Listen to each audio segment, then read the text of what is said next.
dito na tayo sa Cruella Asked, Part 1. Yes or no? Wala kang pwedeng i-explain, kundi sagutin mo ang bagay-bagay ng yes or no. After ng 5 question, ay pwede kang mag-explain or pwede mong i-explain yung 2 or 3 man lang doon sa mga na yes or no. Para naman sa satisfaction ni Prima. Pero hindi pwede lahat i-explain.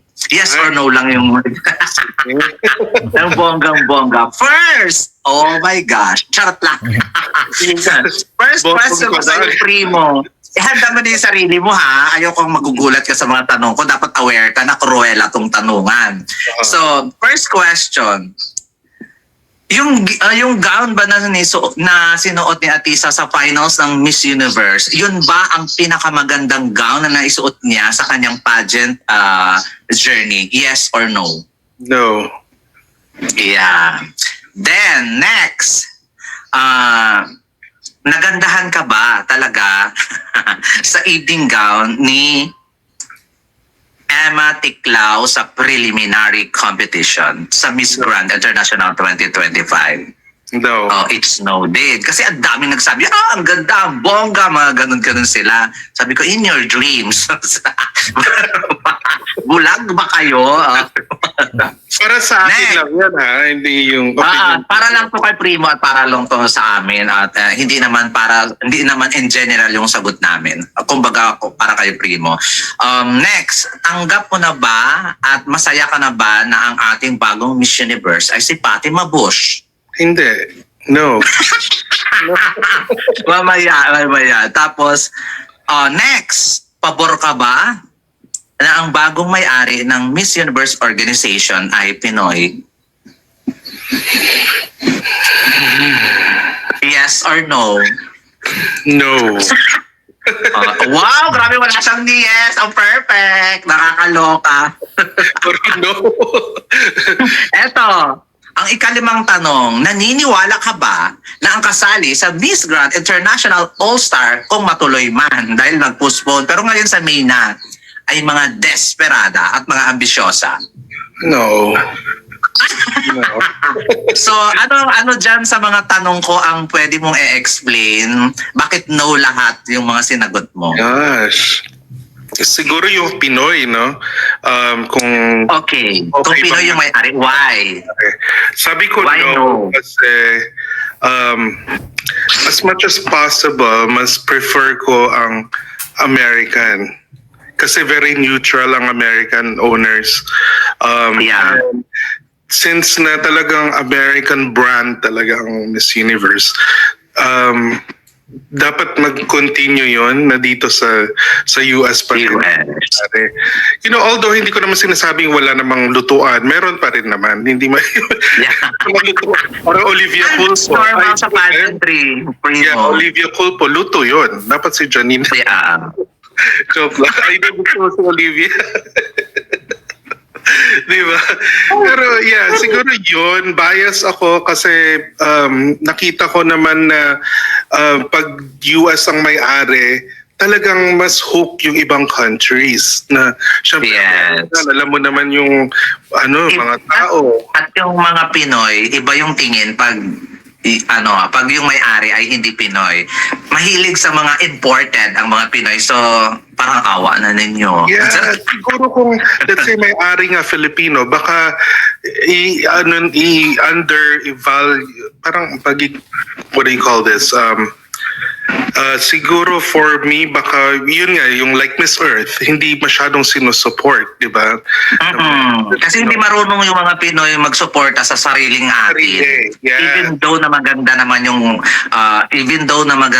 yung plataforma at saka yung vision and mission ng organization. So they only care about kung let's say important. US ang may-ari. Or so yun. Yeah. Even though na yung mga nananalo dito, parang hindi nila recognize yung mga Pinoy hindi ko naman nila lahat. Hindi sila open sa nanalo sa Pilipinas at may-ari ang Pilipinas. Pinoy kasi may-ari. Ang daming ganon. Even though na hindi pageant fans kahit tanungin yung mga kaibigan ko dito or kamag-anak, sabi ko, "Oy, nanalo si si Miss Earth si ganito. Saan ginanap?" Yun kaagad ang tanong. Saan ginanap? Di ba nakakabobo? Di ba dapat maging proud? Ay pag sinabi mo, ay dito sa Pilipinas, kaya pala. Ganun. Kaya wala na silang interest. So ganun yung mangyayari sa Miss Universe. Pero dadagdagan ko yan ha. Kasi yung sabi mo, Primo, na hindi talaga maganda pag Pinoy yung may-ari. Para sa akin, ayoko talaga kasi more pressure doon sa beauty queen natin. Na ang dami niya kailangang patunayan kahit tumambling mag-split, tumuwad pa siya. Mukhang nagawa niya na lahat pero kulang pa din. Parang ganon. Kasi mas maganda kung iba yung may-ari kahit alam mong binigay mo yung best mo, wala kang pagsisisihan. Pag dito siya sa Pilipinas nag-compete, tapos Pilipino may-ari, ay puryagaba, sinasabi ko sa iyo. More pressure yun para sa mga kandidata natin. At tapos pag manalo pa, parang questionin pa ng tao kahit alam naman natin na deserve naman yung manalo, kagaya ni Karen Ebasco. Yung grabe yung pambaba sa kanya ng kapwa natin Pilipino, iba yung nakakaloka. Kaya parang awa na ninyo, wag ninyong may-ari dito ang Miss Universe kasi feeling ko magiging lang talaga siya. Magiging hindi talaga maganda sa mundo ng pageantry.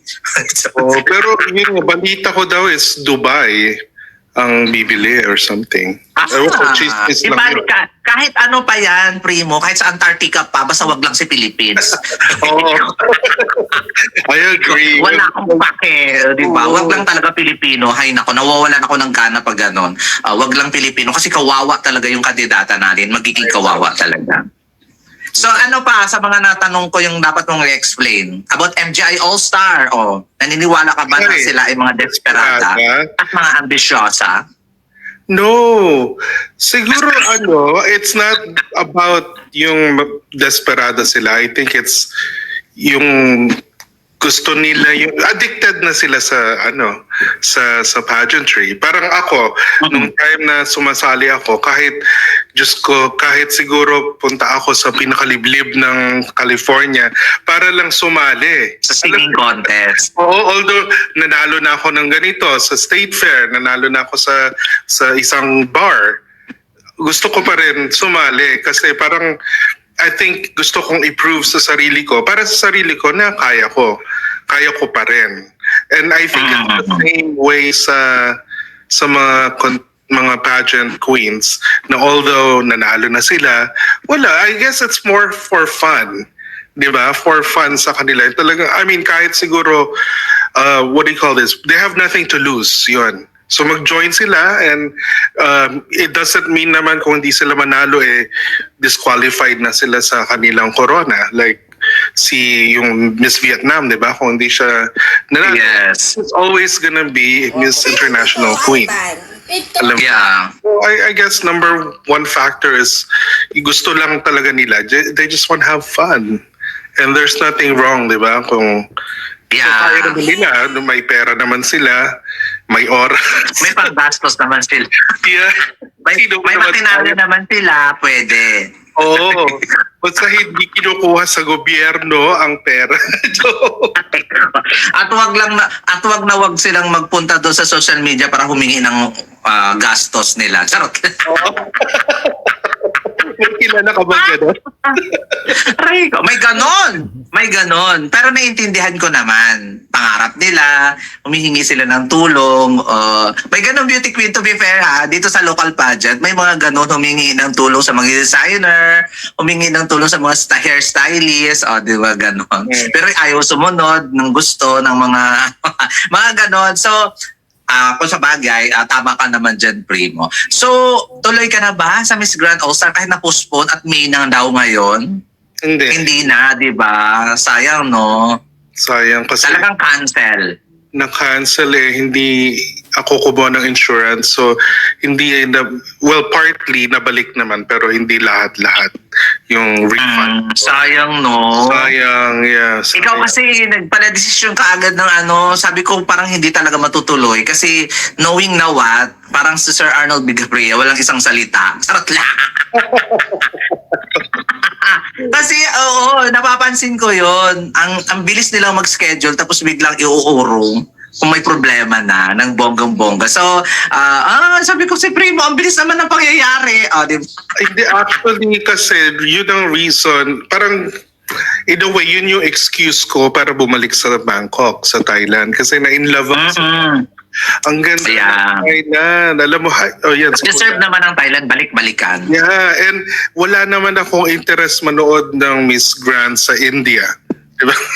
Ang layo-layo. Yun na Ay, lang. Pero, pumunta ka na lang dun sa Miss Grand, talaga, yung main talaga ni Miss Grand International. I think mas mai-enjoy mo siya Yeah. ng bonggang-bongga. siguro babalik ako sa Miss Universe. this October. year. Yeah. Miss Universe. If ever, Matutuloy pa ang Miss Miss Universe. Kasi sabi ko Hoy, thank you so before, sabi ko ayoko nang manood ng Miss Universe. Oo. Pero feeling ko, let's say Christy McGarry. Yeah. Pauline, mga veterana, why not? Oo, nakadepende pa rin sino pang bato natin. Correct. Kasi importante pa rin yung support. At saka hindi, dati galit na galit ako sa Miss Cosmo nung first 5 days ng after ng maligwak si Atisa. Pero ngayon parang wala lang, para lang akong tanga. Bakit ako nagalit? So, pageant kaya yun. Karapatan nila kung sino yung ipapanalo, di ba? So ganon. Sir Andy, thank you so much. Thank you so much for watching. Ma'am Melanie Beltran, shoutout sa inyo dyan. May pinag-uusapan lang kami ni Primo. So ano pa yung gusto mong i-explain dito? Yung about sa kay Atisa's gown. Oh yeah, mas gusto ko yung gown niya sa preliminary. Yung sinuot niya talaga ay not the best gown na sinuot ni Atisa Manalo. For you, ano yung pinakamaganda? Anong ever na sinuot niya? Ever. I would say siguro yung sa Miss Universe Philippines last year, The 2020. pink one. Oh, yun. Yung nadapa siya. Oh, I yeah. think yun din. Mas tumatak yun. Mas Yeah. tumatak sa akin. Mas remarkable siya. Oh, Hindi dahil nadapa ha. Yung gown itself. Mas Yeah. remarkable. Oh. Bongga. Dahil nadapa. Ikaw talaga. Kaya, sa amin lang to guys ha. As kung sa inyo, yun yung pinakamandang gown ni Atisa nung finals na sa Miss Universe, I respect that. Pero sa amin, I think no. I think hindi nga pasok sa top 5 yun eh. sa mga nasuot ni Atisa ha, sa mga nasuot ni Atisa, hindi yun pasok sa top 5 for me. And I am not my taste.